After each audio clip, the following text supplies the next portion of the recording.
Actually, I don't really have anything that witty to say. I don't know. Aaron Rodgers is beautiful. That's all. That's literally the only thing I can say right now is that Aaron Rodgers is a beautiful, beautiful man. And we're going to talk about him, but not really. We're just going to say, hey, Aaron Rodgers is beautiful. That's it. That's the argument. Yeah. Simone Biles, you piece of shit. Oh.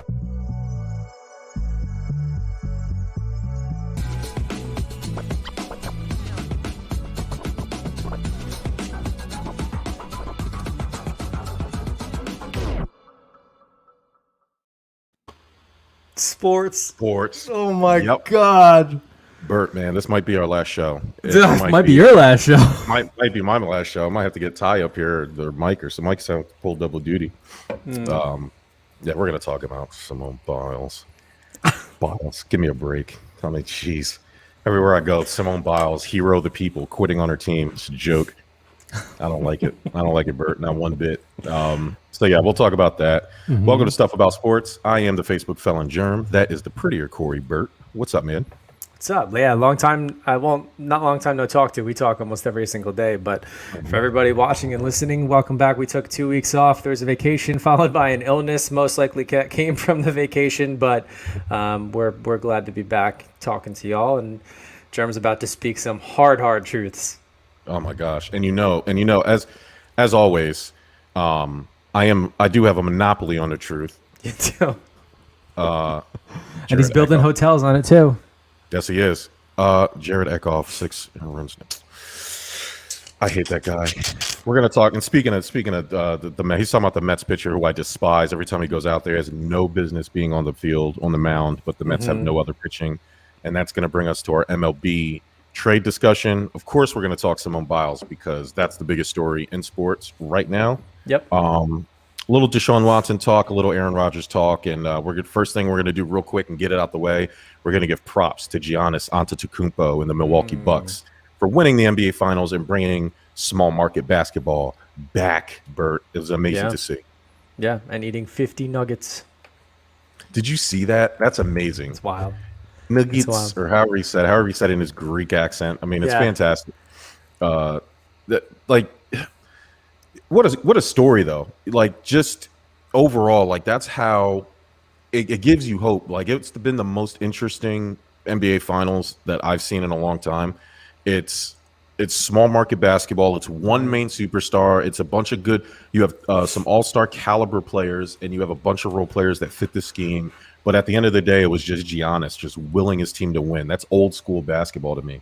Yeah, I mean, you couldn't have written a better story, to be honest with you. I mean, him kind of getting hurt, sitting out a game. They go down two games, nothing. They climb back in it and then end up taking it all. So, I mean, yeah, props off to Giannis and props off to the Bucks, and congrats. I mean, I'm just glad it's not a LeBron team. I mean, thank God it's not a LeBron team. Yeah. And here's the thing about it. That's what makes the Sixers losing in the fashion they did that much worse. Like, this was the perfect mixture of opportunity for the Bucks, right? You had Brooklyn falling apart because of injury. The Lakers fell apart because, injury down the stretch that forced them into that play-in game. And then they end up getting beat by the team that represented the West in the finals by the Phoenix Suns. And then Golden State is going to have Steph Curry and Klay Thompson's going to be coming back. James Wiseman, their first round pick, is going to be coming back. And, because they've been awful, they're going to get another high draft pick, and they're going to be back. Once Klay gets back, that team's going to be another top, 3 or 4 team in the West. So the competition's going to be heavy next year.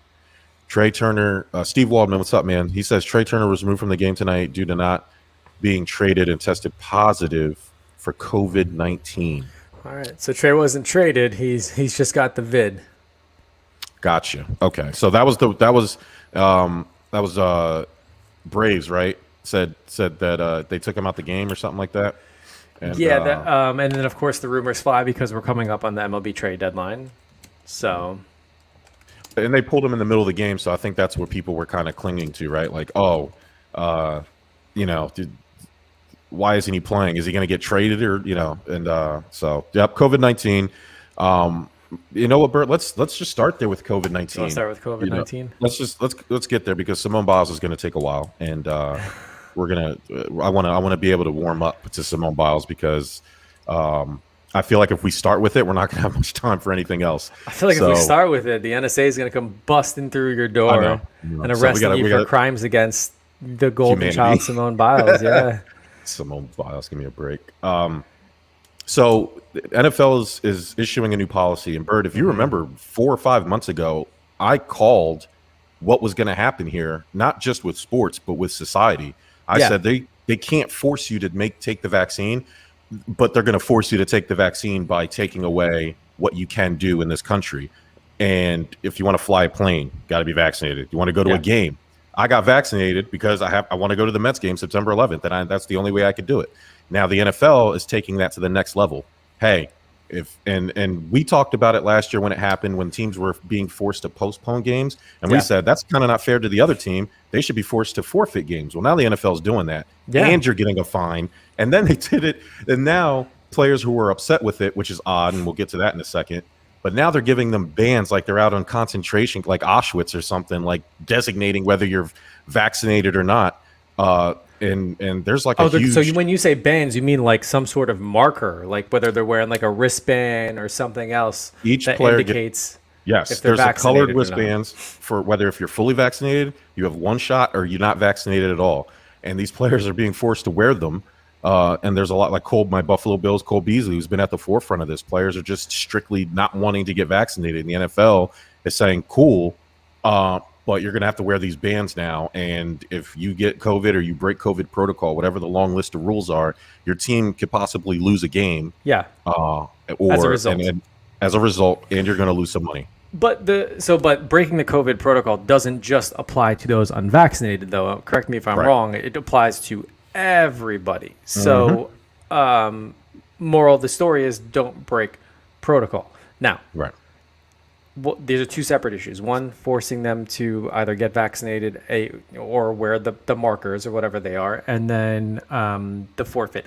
I'm all for a team forfeiting for not following. Now, if they're not following protocol. Now, if it's found that nobody broke protocol and somehow COVID came in, because it could happen, right?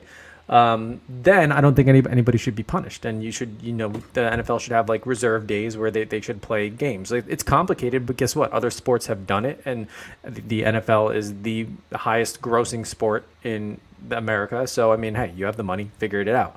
But if there are a couple knuckleheads on the team that can't follow protocol and are ruining it, then they should forfeit. And guess what? I think they should give up their checks. I don't really think the NFL is really creating a strong culture amongst team members if everybody in the locker room hates you because you decided to go to a strip club and break protocol during the NFL season. But I mean, that's on everybody to just kind of do their job and stay responsible, right? So I'm all for that. Now, forcing to get vaccinated or wearing markers, no. That I think is ridiculous. Look, I got vaccinated because there are things I want to do. Also because I thought it was safe for me to do so, and it beats the alternative of getting sick and potentially dying of COVID. Just my own personal view. But if someone I know doesn't have the vaccine, oh well, that's their choice. That's fine. I'm comfortable with it. I'm protected. I'm vaccinated. I don't think any employer should be forcing individuals to get vaccinated. I think that's a personal choice. So I say ironically because I don't necessarily like the guy, but Cole Beasley, I stand with him. I think it should be his choice in itself. If he doesn't want to get vaccinated, he doesn't want it. He's putting himself at risk.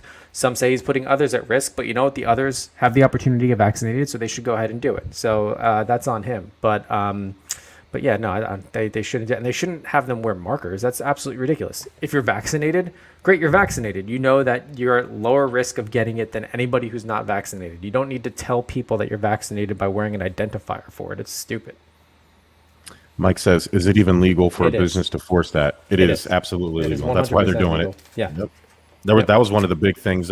a lot of players were talking about HIPAA and things like that. It's absolutely legal for a private entity to enforce a rule like that. HIPAA may come in from a privacy standpoint of wearing the markers or the bands or whatever they are, but it's not. You're just saying whether or not you're vaccinated. You're not giving any of your personal information out, like birthday, name, or anything like that. I mean, so it is what it is. Oh, that's public information, so people can find out anyways. But is it legal for employers to force individuals to get vaccinated? Yes. You know why? Yep. Because the NFL is a private employer. They can do whatever they want. If they want to say every Thursday everybody's got to wear shoes on their hands, otherwise you can't play in the NFL, guess what? Unless you don't want to play in the NFL, you're wearing shoes on your hands. So it is what it is. They set the rules. Your alternative is not playing in the NFL. That's it. Assistant coach Rick Dennison, fired by the Minnesota Vikings, refused COVID vaccine. Yeah, Steve, I read that too. Actually, I heard that they're trying to work it out. So it was like I'm walking away from this. And it's not just him. DeAndre Hopkins, Arizona Cardinals, had, which is oddly funny because he was super anti-Trump and now he's anti-vaccine. It's kind of weird, but you could be both. I guess you could be both, but it's just weird that he takes that stance. The way he was fighting it just sounded, it seemed contradictory. But he deleted a lot of those posts, and players are upset, which is strange. And for me, and you said it earlier, how about the bands and players wearing the bands and putting people at risk. And I think immediately of Ron Rivera. Ron Rivera, famously, whose immune system is compromised because he was out kicking cancer's ass. He was very passionate about players not wanting to be vaccinated. He's like, damn, like my immune system is shot, and you don't want to take, to get a simple vaccine. It's, the player, you are putting other people in danger. And yes, I do agree with freedom of choice, but playing in the NFL is not a choice. It's a privilege. You get not play in the NFL. So I am all for the NFL instituting this rule if it means, because again, I've been consistent. I believe in rules. Doesn't matter if I agree with the rules or not. I don't think players should be tested for weed, but if you get busted for weed, you're an idiot because it's against the rules and you know it. So, same thing with the COVID thing. Hey, Cole Beasley, I love you, man. You're the best slot receiver in the league, but you have to get vaccinated, bro, to protect the team. You're going to cost your team games. Now, the thing I find strange with the vaccine ban thing is it's an advertisement for people to know, hey, this is a bad teammate right here. This guy with this yellow band or whatever color is designated for the unvaccinated. I'm just going to say yellow because it's a cowardly color. This yellow band guy is not vaccinated. So if we lose a game, it's Cole Beasley's fault. I can't imagine the systematic and institutional pressure that puts on players, man. That is actively forcing people without it's literally putting a gun to their head on how to get people to get vaccinated. An advertisement saying, hey, this guy, bad teammate, not getting vaccinated. We're going to lose because of him. It's shitty. It's a shitty spot to be in. The fallback for that would be to God forbid, let's say the Bills have a COVID outbreak and people look at Beasley because, I doubt he's going to be the only one, but if he's the only one not vaccinated on the team, and they're going to say it came from him, when in fact, scientifically, that's not the case. It could honestly have come from anybody else. It's more likely that he gets it and shows worse symptoms than everybody else, but the fallback with that would be an investigation, and if it was proven that he didn't break protocol, then then obviously everything should be cool. But we know the shitstorm that the media is going to take with it the second there could be a false positive test case on a team that has unvaccinated players.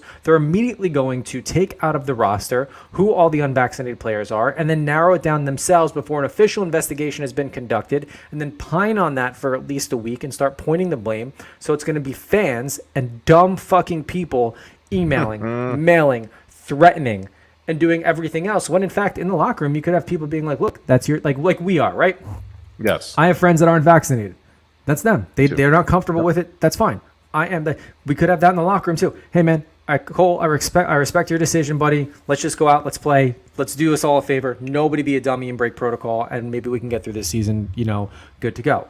That's the risk he wants to take. That's the risk he wants to take. If he doesn't believe in a vaccine, he doesn't believe. It's a belief. It is what it is. I mean, you can say the same if they didn't want to get vaccinated for polio or anything else. Like it is what, it's just hot right now because of obviously the disease that's going around, or the virus that's going around, and now with the Delta variant too, we're very much facing a possibility that this is going to stick around for another year and impact sports. It is what it is. But yeah, hopefully you have that fallback to the investigation. But like I said, the shitstorm that's just going to be brewing from it. And I agree with you. It's going to put targets on people's back for immediate blame. And will locker rooms suffer from it? Maybe they will. Right. But that's up to the players. If they truly do not want to get vaccinated and the NFL isn't completely saying they have to in order to play, then that's on them. But if they honestly don't want to, I guess you're sitting out this year. Enjoy it and go. Maybe the XFL or the Canadian Football League have a different policy, It's hilarious how the NFL over the years have repeatedly told not just its players, but us as fans, that they don't care about the bodies of these players. Everybody's disposable. And yet they are actively trusting now science. Wow. When all of this information about concussions and, hey, we're pumping these guys full of Toradol in halftime so they can get out on the field. And which I have a story about Toradol, but go ahead. It's just funny that now all of a sudden it's about the science. Now we should trust the science. When Will Smith had to do some very bad acting to try to put people on notice about the dangers of concussions.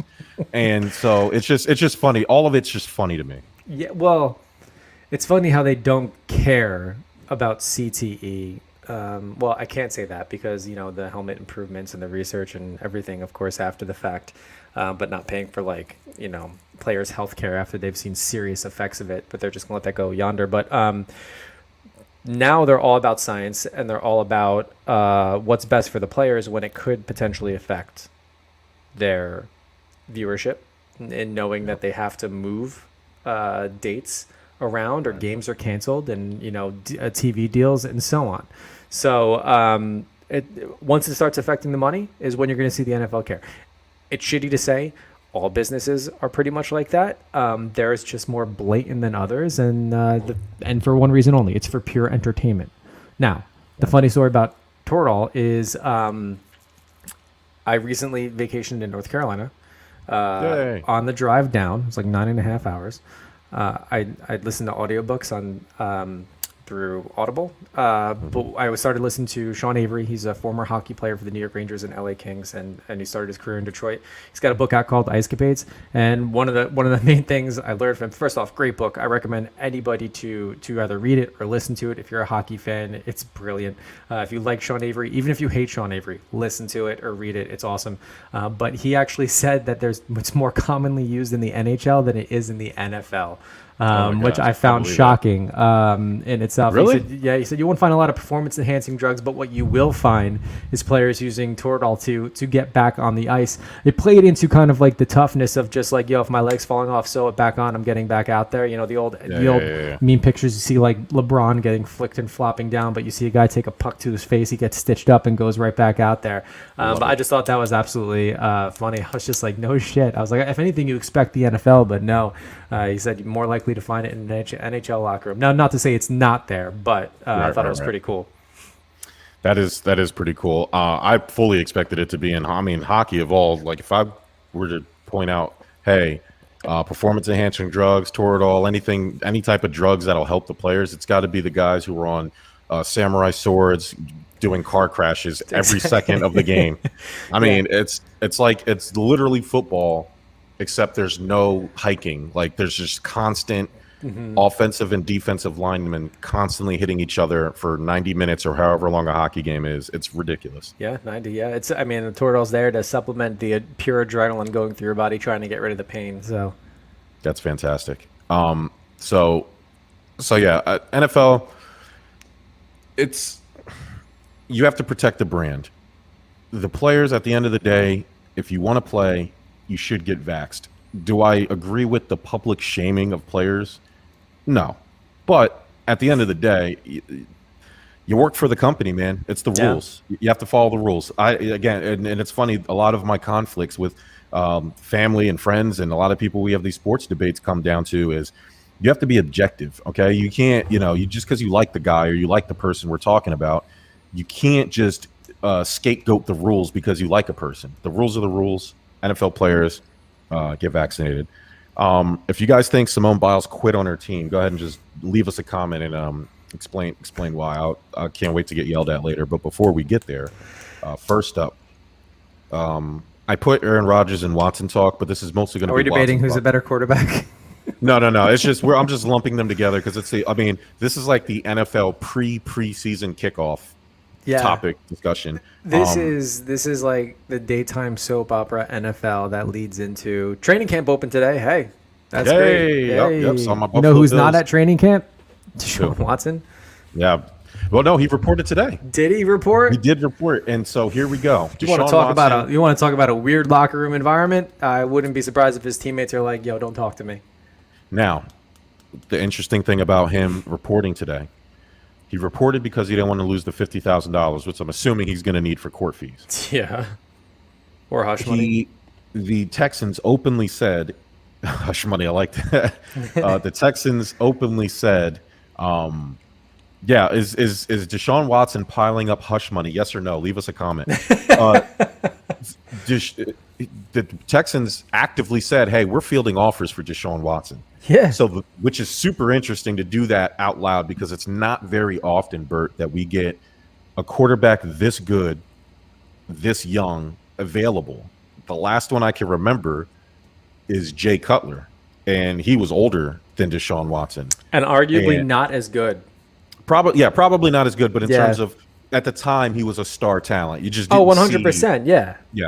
I wouldn't. I don't think I would argue that Cutler's better than Watson, but a star quarterback available at a certain age, like these guys typically don't become available, and so.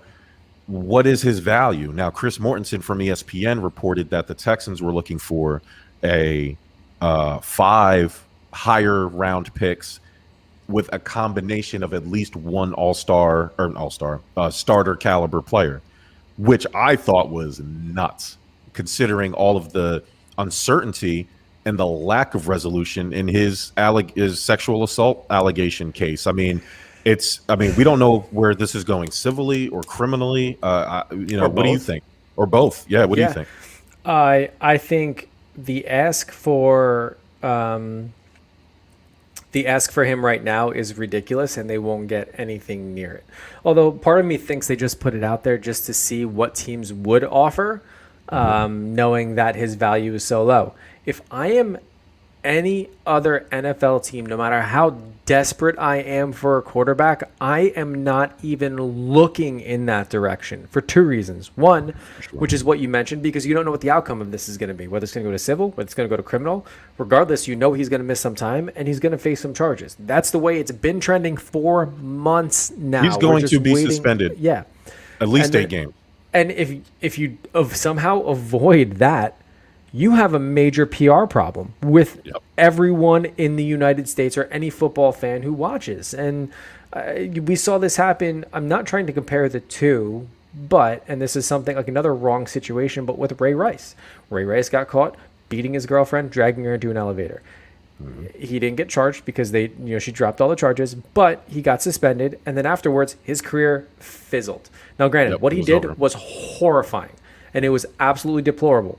But whether, we have enough hearsay or proof, if you will, in Deshaun Watson's case, where even if he goes somewhere, I mean, that PR nightmare, absolute PR nightmare. And I'm pretty sure any team massage therapist would stay away from him completely.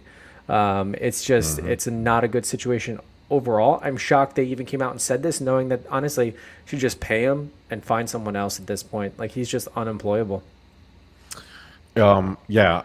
It's strange. Real quick, Steve Waldman says, NFL season means bucket of doom coming back, baby. And so many people, first off, we had to do 2. We did one with us, and Ty still has to pay up. And his punishment is going to be get on a podcast at this point. Yeah, I mean, no, he's going to come on this show, and he's going to have to eat. I want 3 good bites of a raw onion from Ty. Oh, no. And you can't do that to that man. You see him. His body is a temple. If he eats that. Listen, it's natural. It's from the earth. It's right up his alley. I want him to take 3 bites. And it's shame on us for not like making him do this sooner. But he is going to, before the season starts. Matter of fact, week 1, our first show, week 1, he needs to be on Stuff About Sports. And somebody, and if he's watching, and I know Mike's watching, text him and tell him that the gauntlet has been laid down. He has to pay up for the bucket of doom. And he has to eat 3 bites of a raw onion. And I will allow him to choose the onion. Okay, I was going to say what type of onion? Like Spanish, white? I'll let him cheat and get red, a little sweet onion. Ooh, okay. The only onion you can't have is, and you can't cheat, is the green onion, the scallion onion, because that's cheating. Yeah, no, that's cheating. Yeah. I want a onion, a real onion, and you know his wife is gonna kill you. He's gonna be sweating that shit out for days. Okay, bucket of doom, baby. Steve Waldman says he wants bucket of doom. We are going to open up the bucket of doom to our fans. You will join us this time. And we will come up with maybe weekly punishments, little small things you have to do. Posting pictures on social media. I want people outside panhandling for an hour. We'll come up with stuff. But we will open it up. The Give Us a Shot Network, Fantasy Football League. We'll be doing that pretty soon. And outside of that, Bert, I'm really excited. We are doing the Bragging Rights 21 season. Sports podcasts on Instagram. Hit us up. We already have 3 teams outside of us, and I'm assuming the Divide will do it, even though they're not really a sports podcast. But we are doing a fantasy league to have bragging rights. So if you have a sports podcast, hit us up on Instagram at Stuff About Sports. We are trying to do something new and creative and different, and so hit us up for the bragging rights. That's totally separate than the network, which is open to anybody who wants to join it. That's different than the network fantasy league, which will start pretty soon here. Real quick, since you mentioned the Divide, and I'm sure you brought this up on the Mets Happy Hour that you guys did last week. Shout out to y'all guys, 30,000 views so far. Crazy. For anybody listening to Stuff About Sports that did not catch the Divide last Monday, when Dr. K himself, Dwight Gooden, came and blessed us with his presence, Mike and Corey led a phenomenal interview. Germ and I behind the scenes.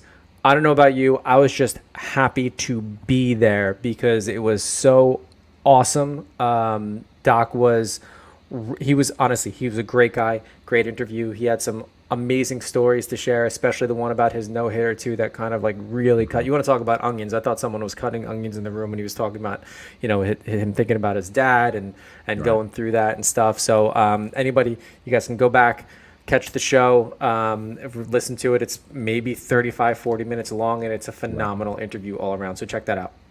Yeah. That just what the doctor ordered. He was just for him to take the time and talk to us and just be cool, man. He didn't give us any type of radio speak. Like, we asked him very authentic questions and he gave us authentic answers. So check it out on the Divide's Facebook page when you search the Divide Live, or you can search Give Us a Shot Network on YouTube and catch it on YouTube.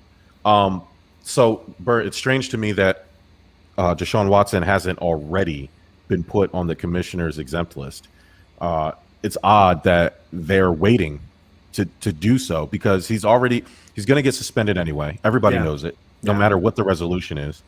And it's weird because a lot of people, it is divided, no pun for, what we just talked about. But this is not just he said, she said, Bert. This is he said, she said, and she said, and she said, and she said 23 times. Yeah. And so how can a fan base be happy? Not just the Texans. What if you're a team that trades for Deshaun Watson? How do you celebrate that? How do you? Well, the ignorant will celebrate it. I mean, look, you can find dummies in every fan base that'll celebrate it. But to your point about the NFL, why is he suspended already? I'm with you. Actually, I would love something from the NFL, just a statement saying, "Hey, we're looking into this," or like, we understand, obviously this is happening with Deshaun, but we don't want to take action until there are charges filed and convicted. I get that point of view too, but the Texans should come right out and say he will never wear a Texans uniform again We're fielding offers for him. Look, prime example, different sport, hockey. Tony D'Angelo, big Trump guy, big Republican guy, known for starting locker room stuff, known for kind of, using different terminology and slang and slurs and stuff with other teammates that weren't really welcome in the locker room and just starting trouble. Known for popping off at Twitter. And the Rangers put a kibosh to it. They said, look, knock it off or you're never going to wear blue again. And guess what? He didn't knock it off, ended up starting a fight with his teammates. And they basically said, hey, guy, guess what? You're suspended. I mean, they still have to pay him under contract, but they literally said, they came out and said he will never wear a Rangers uniform again. Put him on waivers. No one claimed him. They stuck to their guns. They just bought out his contract the other day.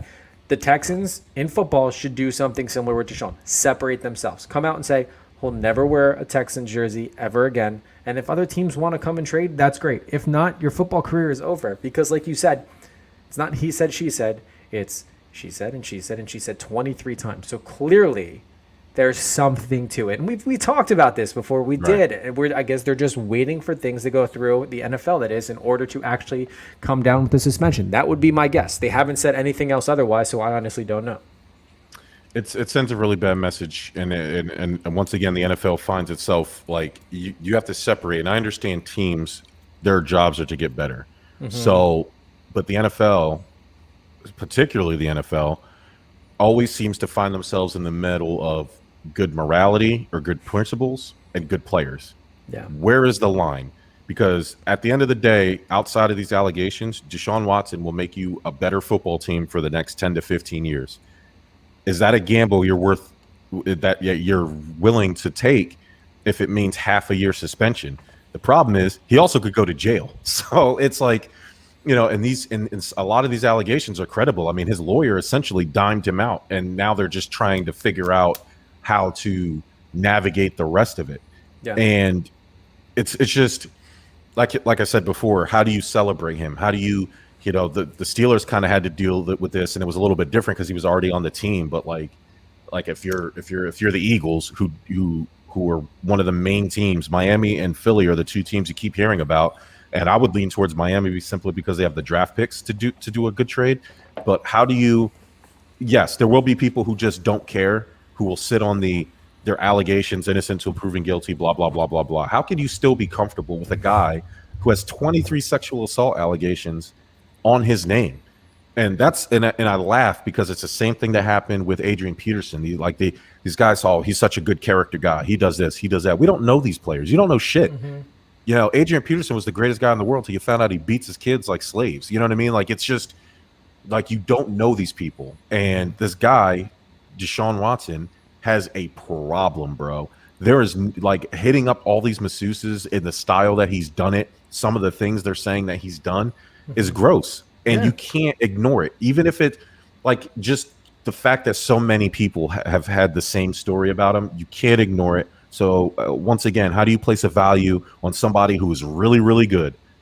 Probably top 3, top 5 in the league. Maybe top 3. If I thought about it, but then also could be a sexual deviant who could possibly go to prison. Sexual predator at this point. I mean, my God. How do you put a price that you don't? Oh no, Steve, Tony D'Angelo is signing a 1 or 2 year with the Hurricanes. Oh my, that's actually shocking. Yeah. I'm surprised that organization would. But you know what? Rod Brendamore's down there, and he'll kind of keep him in check, or at least he should, because Rod don't fuck around.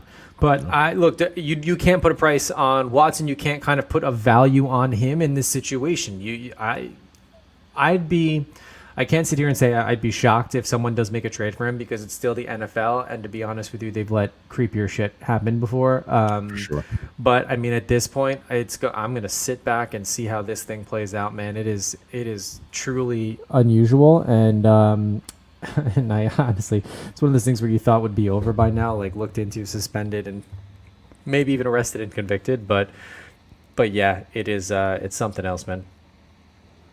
All right, Bert, enough. She quit, right?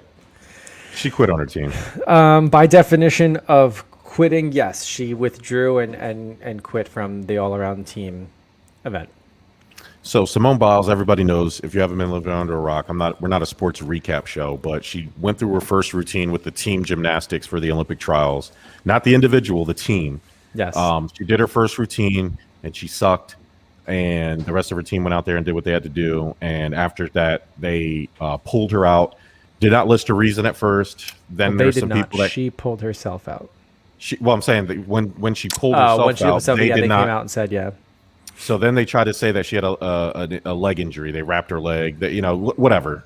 It was a cover up because the series of events that initially happened was very odd because they did say it was an injury, and then their coach came out and said it's not an injury. Well, it's more mental. And then there's this rumor going around saying that she's being scored differently. So there's a lot of like convolution that's in there. And we're here to bring truth. Germ. Can't wait till you tell the world your opinion. I kind of have a different take overall, but I think here's the thing that gets me before you get into your opinion is I think this was mismanaged. First off, I'm going to say this is mismanaged by the U.S. gymnastics and the coaching staff, partly because she had to have shown signs of her not being as focused leading up into this, but they were riding their golden goose into it and maybe pushing her into it because Michaela Skinner, who was within tenths of qualifying for the team, ended up not, and she could have actually qualified and been used had they pulled Simone out sooner. But I think they were really pushing for their golden goose to get in there and go from there. So I think it starts with coaching, but she did withdraw after a couple stumbles. She didn't look like herself, and then it turned out to be mental. Now, before I go into my opinion, because I think it's more of a counterpoint to what Germ's about to say, I'm going to let him share his thoughts. And I'm delicately tapping around this and trying to speak as calm as possible to make sure that Germ doesn't explode right now. So, Mr. Jamal, please go ahead. Listen, I want to shout out a couple people. I want to shout out Corey from The Divide because he agrees with me. I want to shout out my buddy Steve Sugary, my bro, way back in the day. Me and him had a great offline conversation on a couple people out on Facebook. I will start off by saying mental health is real. Me and Steve talked about this earlier. Mental health is real. I completely understand and I support people who want to go out there and fix their mental health. I do think pulling yourself out of competition for mental health, if that be the reason, is okay. What you don't do, Bert, is you don't go out there and perform badly and then all of a sudden say, you know what? I think my mental health is affecting me. I should pull out. What are you doing? That's not that. What it is, and it bothers me that people, blaming mental health is a win-win for athletes, okay? Because guess what, Bert? You either overcome it and you're a hero, right? Or you don't, like Simone Biles didn't, and everybody feels bad for you, okay? Mental, and at the price you pay for that, and it's like the people say, oh, I need to go to therapy. What do people who always say I need to go to therapy never do, Bert? They never fucking go to therapy. So if you are sitting there and you cry about mental health, you're giving it a bad rap because it's just an excuse. It's a parachute that whenever you perform badly, you can jump out the plane, say, oh, mental health, you pull the ripcord, and that's the overarching catch-all excuse. And it pisses me off. Simone Biles, by definition of the antithesis of team sports, is putting aside yourself for the team. And what she did by definition was selfish. I don't care how you slice it. I don't care how many medals she won in the past. Guess what, Bert? If I fixed the Flint, Michigan water and I saved all the puppies and I fed all the kids in Africa, but then I murdered somebody, guess what, Bert? It don't matter what I did in the past. I murdered somebody. I'm a murderer. Okay? Simone Biles quit and people need to get over it. And another thing, you idiots out there, Simone Biles getting scored differently. You think the Olympic, whoever's in charge, IOC, whoever, is coming out and saying, you know what, Simone Biles, you're too good. We're going to score you differently. No, you dummies. Read the rules. They're not getting scored differently. Women are judged on 4 apparatus of gymnastics. Men are judged 8. Okay. Simone Biles is just doing what the men do. But because everybody likes her, because she's been on a bunch of Wheaties boxes, okay, you troglodytes and neophytes want her to get extra credit. It doesn't work like that. Not in the real world, okay? Not in the fantasy candy land you all live in, where everything is great, where you give excuses to people who break the rules just because you like them, okay? It's joking. It's a joke, okay? You can't, ties in the comments, still the GOAT. Sure, absolutely. And you can add Olympic 27-time gold medalist, whatever, super Olympian, greatest human being on earth, and also team quitter. That's on the resume too. Sorry, buddy. I don't care how you slice it. You have to follow. You can't. You have to accept the criticism. You can't just get all the benefits. You can't do it. Just because we like you and just because you've done good, I would have respected you a lot more. Because like you said, you had 4 years, Bert. You had 4 years to work on your mental health. All of a sudden, coincidentally, it just started to trigger you after you sucked on the first routine of the day. And what you've done is you cost another young lady a chance to perform. Now, thank the stars that the rest of the team were able to rally and get the silver medal, but they probably could have got gold if you got your shit together, Simone. All right, your mental health wasn't bothering you. Not just perform, by the way. I mean, cost her a medal too. But in the spirit of the Olympics, the U.S. gymnastics is being represented. But yeah, I mean, feel bad for Michaela Skinner, but she still has an outstanding career overall. Now, boom! Thank you, Thomas Kirk. Wait till thank you. I was just about to say this because she will heroically return, everybody. She will heroically return from her break for mental health, and she'll do all the kumbaya and zen and meditating, and she'll say, "Oh, I overcame," and then she'll go and complete the individuals and win gold, and people are going to love her. It's the greatest comeback story ever. Absolutely, it's a joke, and what it does is undermine the people, the many veterans that I know that I've served with who deal with real mental health issues, but still have to get up and go to work every day. That still have to provide and still have to, you know why? Because it's your job. All right.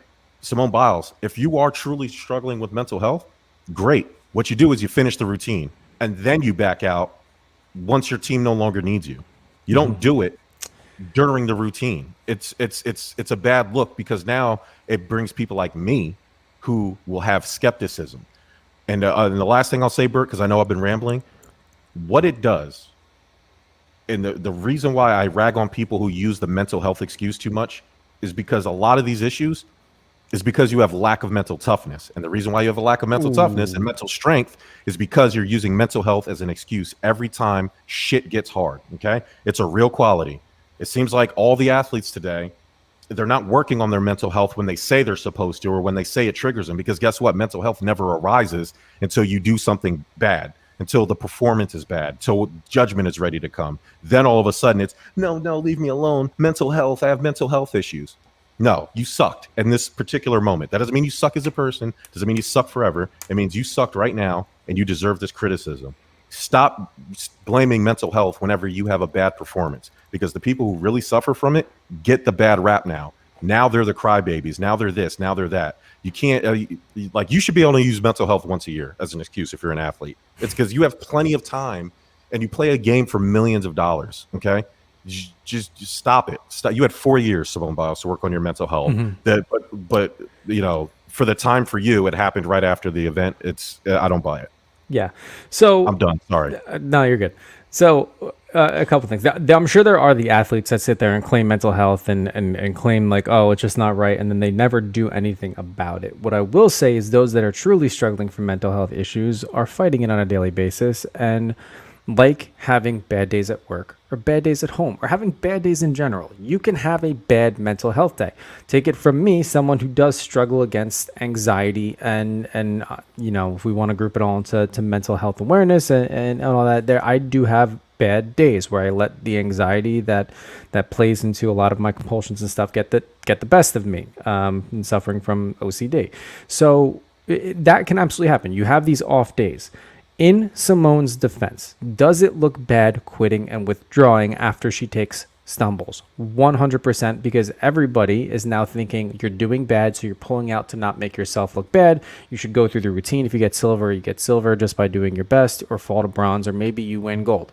What I will say, in a sport that's arguably one of the toughest when it comes down to physicality and focus, to the point where if you are not dialed in and you are on the vault or the uneven bars or the balance beam or whatever it's called too, any little mistake can cause serious injury or fucking death.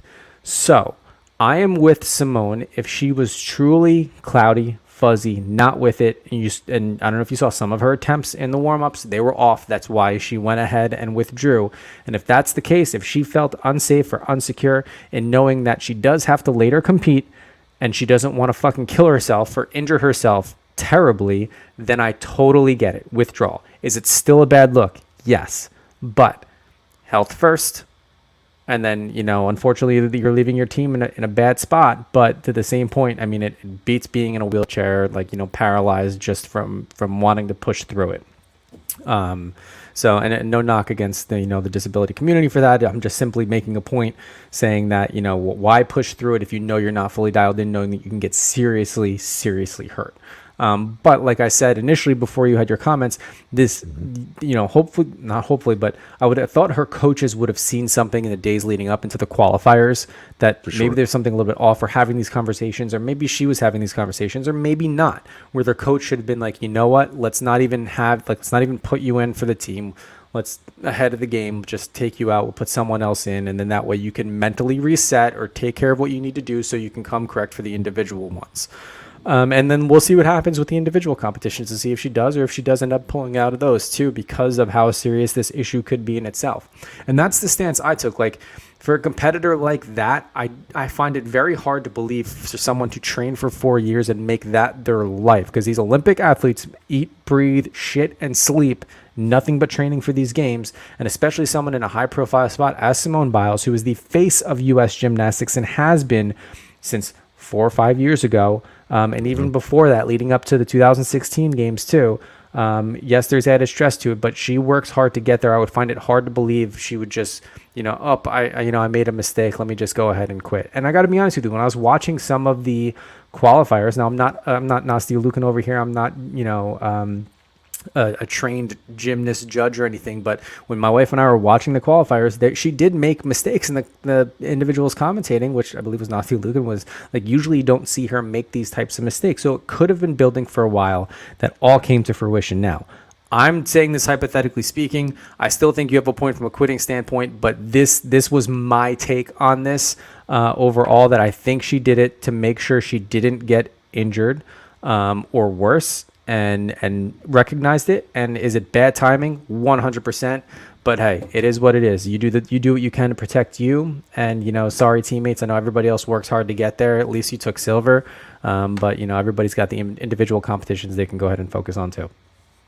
Yeah, and I really hope what you said is not the case, because then that for me makes it worse. If you know days ahead of time, because it again, timing, like you said, timing is everything. This just didn't hit you all of a sudden after the first routine. Anybody who deals with true mental health knows this takes days. Yeah. If you knew days ahead of time that your anxiety is building, you got to sit out. Tell your coach. You're Simone Biles. You have the clout to go up to your coach and say, hey, I can't do this, and figure it out. But I just don't agree. Like I said, we all have mental health. I believe in mental health. I believe in taking the time to work on yourself. However, I also believe in accountability and availability. You have to be accountable for yourself. This was a bad lack of judgment on her part for even it to let it get this far. If, like I said, if that's what it truly was, and I'm sure, hey, she must have had her reasons. It just this could have been the worst possible outcome with her. If I would love to know the other choices she had. I would love to know if there was a conversation about it, because if they actively chose this, then I would question their decision making. I wouldn't put anything past U.S. gymnastics at this point. I mean, you can say that, look, the management committee within has changed guard from, obviously the old with the, letting sexual assault and basically the abuse of their players go on.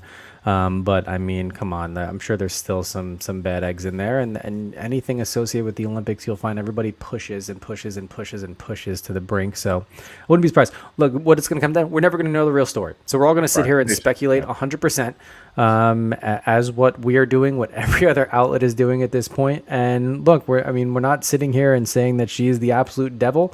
We're just saying there's certainly more to the story, and everybody has their opinions, and these are ours in itself. And you can take germs, you can take my side, or you can have a completely different opinion all around.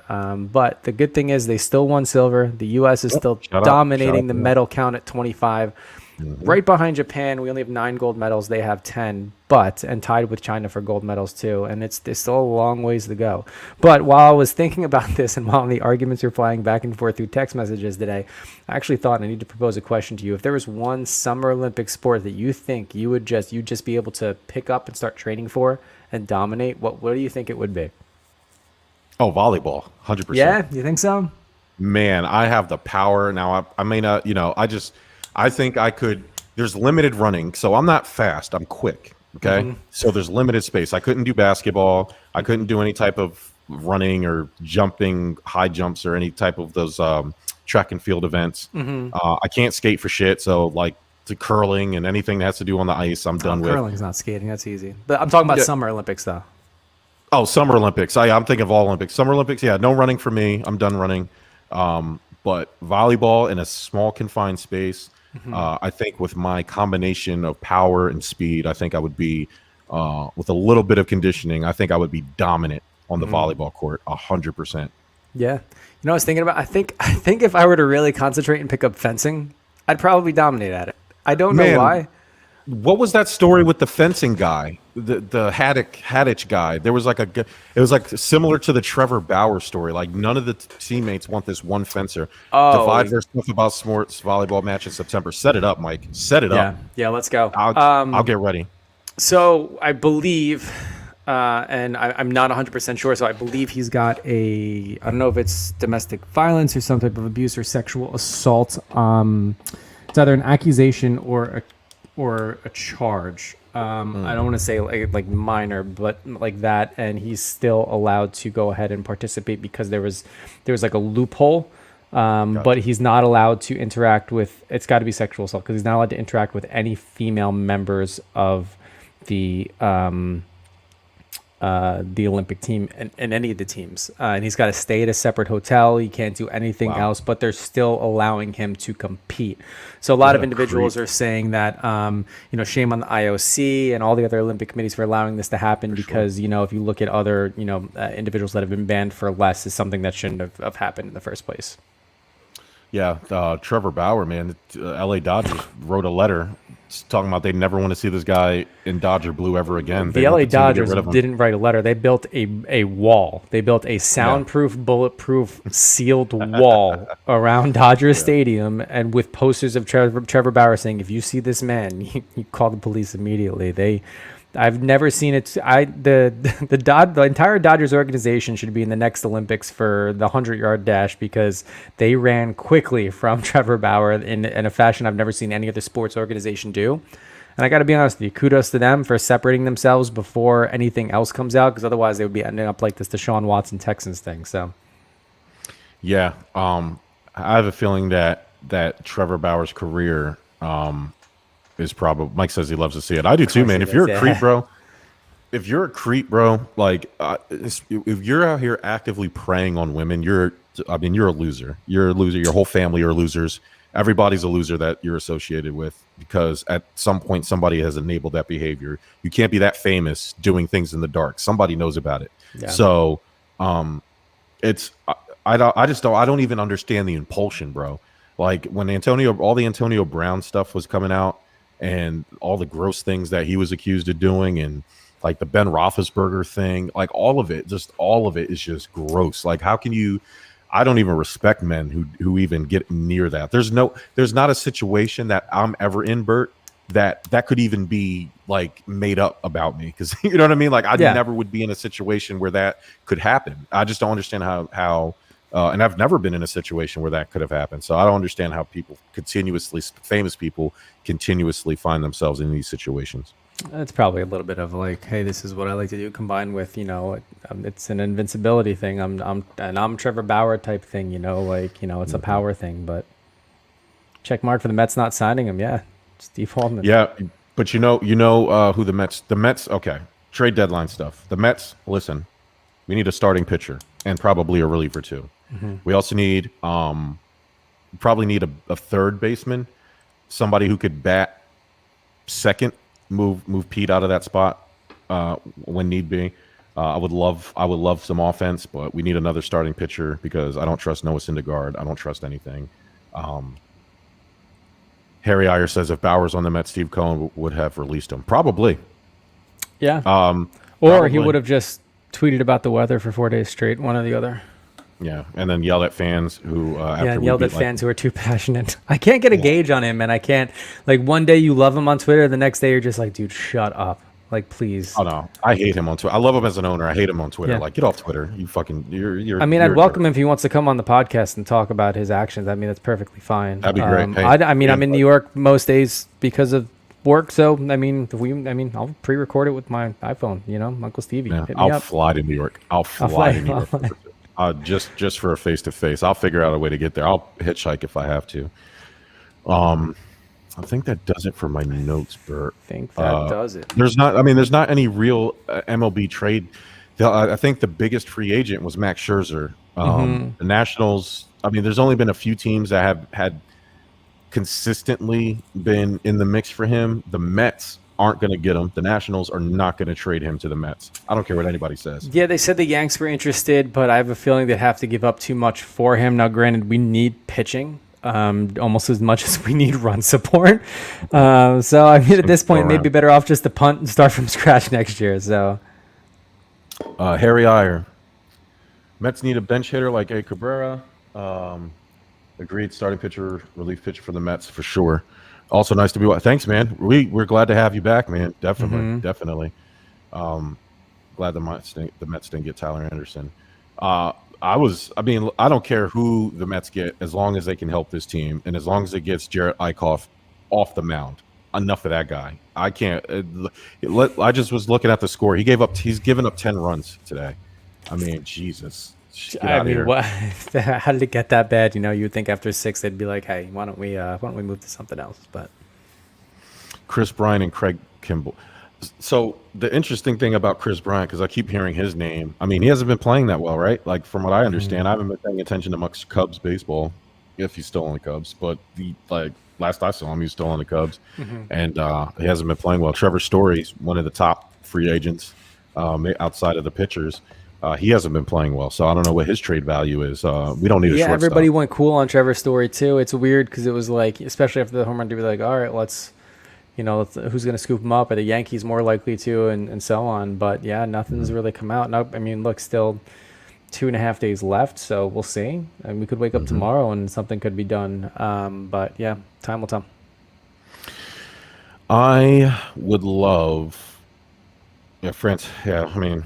It'd be nice to have Trevor Story, but because Francisco Lindor hasn't done shit. We paid this guy $342 million. It's fucking him and Trevor Story are like the same guy, apparently, not doing shit. Francisco Lindor's not even playing. But really good show today, Bert. Yeah. Man, do you have anything else for the people before we got nothing else? I think we should tease maybe not next week, maybe the week after is when we do our way too early football picks. Yep. Yes. So the way too early. The way too early NFL predictions. We're gonna pick the division winners. We're gonna pick the Super Bowl, the AFC title game, NFC title game, and the Super Bowl, and we're gonna pick our Super Bowl winner with little to no information on the other outside of the first week of training camp, and we're gonna go for it, man. And then I may just make my predictions based off who's vaccinated and who's not. Is what it comes down to. It is. We're after, and that's funny because. We teased fantasy earlier.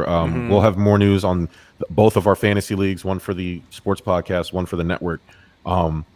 That's going to be something that we're going to have to pay attention to, right? Everybody is. If you're playing fantasy football and you have a player who happens to be not vaccinated, you have to pay attention to that. I don't know what the quarterback numbers on vaccinations. I would assume most of the starting quarterbacks are vaccinated, but just on the offset, chance that there's a star player who is not vaccinated, that's something you would have to consider in your draft prep. So maybe we'll talk about that with some football guys. We're going to try to get some other sports as football ramps up. That's our favorite time of year to get other podcasts on here. So we'll try to work on some special fun stuff for you guys, and of course the return of the Bucket of Doom. I can't wait. Ty, you're eating an onion on this show. Just letting you know, buddy. Hey, I love you. You're my blood. Love you too, buddy. Listen, you're eating an onion on the show, so just get ready for Get that. it done, Ty. Get it done.